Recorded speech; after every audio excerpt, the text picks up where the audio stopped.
ঢাকা বিশ্ববিদ্যালয়ে পড়তেন আপনি? ঢাকা বিশ্ববিদ্যালয়ে পড়তেন ভাই, আমার দিকে তাকান ভাই, আমার দিকে তাকান। বলেন কততম বিজনেস আপনার? 35 হবে শিওর। আরে আল্লাহ ভাই, আপনি সিনিয়র বাবা। একজন দাঁড়ান, একজন পাবলিক সার্ভিস যে দেয় তার থেকে আমি বেসিক কোশ্চেন করতে পারি না? পারি কি না? এটা তো প্রভু। অবশ্যই পারি। আমরা কেন হল ছাড়বো? আমরা স্বায়ত্তশাসিত প্রতিষ্ঠানের স্টুডেন্ট। সরকার এখানে নাক গলাইতেই পারে না। They have no right. আপনাকে মাঠে নামাইয়েন না। শান্ত হিংস্র বাঘিনী বাঘকে মাঠে নামাইয়েন না। এগুলো তো যুবক। আমরা তো অযৌক্তিক কোনো দাবি নিয়ে এখানে আসিনি। আমরা বলিনি এই কোটা বাতিল করেন, আমরা বলছি সংস্কার করেন। আমরা মেরে বের হবো, লাশ হয়ে বের হবো ওখান থেকে। আমরা লাশ হয়ে বের হবো ওখান থেকে।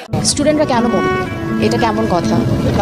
আমরা এটা মেনে নিতে পারি না। আজকে আমরা মেনে নিতে পারছি না দেখে আজকে আমরা এখানে দাঁড়িয়েছি। এবং একটা কথা বলতে চাই যে আপনারা যারাই আমাকে শুনছেন না কেন এই মুহূর্তে, স্টুডেন্টদেরকে বুঝিয়ে বলুন, মেরে না। সো আমরা এই অপরাধ কখনোই মানতে পারবো না দেখে আজকে আমরা সবাই এখানে একত্রিত হয়েছি এবং আমরা চাই এটা খুব দ্রুত সমাধান হোক।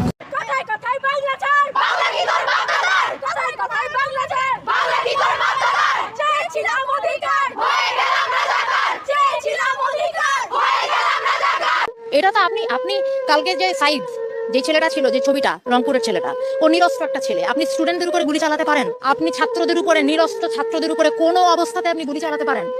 এটার জবাব প্রশাসনকে দিতে হবে। বাংলাদেশের মানুষ এটা জানতে চায় যে আমরা একটা প্রাণের কথা বলবো, একটা দাবি তুলবো, আপনার সেটা পছন্দ না হতে পারে, আপনি বাহাস করেন আমার সাথে, আপনি আমাকে কথা বলতে দিবেন না। আমি কথা বলবো, আপনি গুলি করে মারবেন। ও একটা মায়ের বাচ্চা, ও একটা বোনের ভাই, আপনি ওকে মেরে ফেলছেন। এটা একটা কথা হলো? এই পুলিশদের ব্রেইন আছে ডিউতে পড়ার, ফাইজলামি করে তারা আমাদের সাথে। অবশ্যই বলতে পারি, সে একটা মেয়ে আমাকে মারতে পারে না। কিভাবে সে রংপুরের ছেলেটাকে মারলো? সে এরকম করছে, তাকে গুলি মেরে দিল। তার তো বিশ্বাস আছে যে পুলিশ তাকে মারবে না, তাকে মেরে দিল কিভাবে? হাউ ডেয়ার দেয়ার! এরকম জায়গা আমি বাঁচতে চাই না। মেরে ফেলুক আমাকে। পৃথিবীর কোনো দেশে বাঙালি এখনো চাকরিও পাইতেছে না, কারণ বাংলাদেশের ভৌগোলিক আর পুরো দুনিয়ায় বাংলাদেশ এখন জানে বাংলাদেশ কেমন। একটা রেড অ্যালার্ট কান্ট্রি হচ্ছে বাংলাদেশ।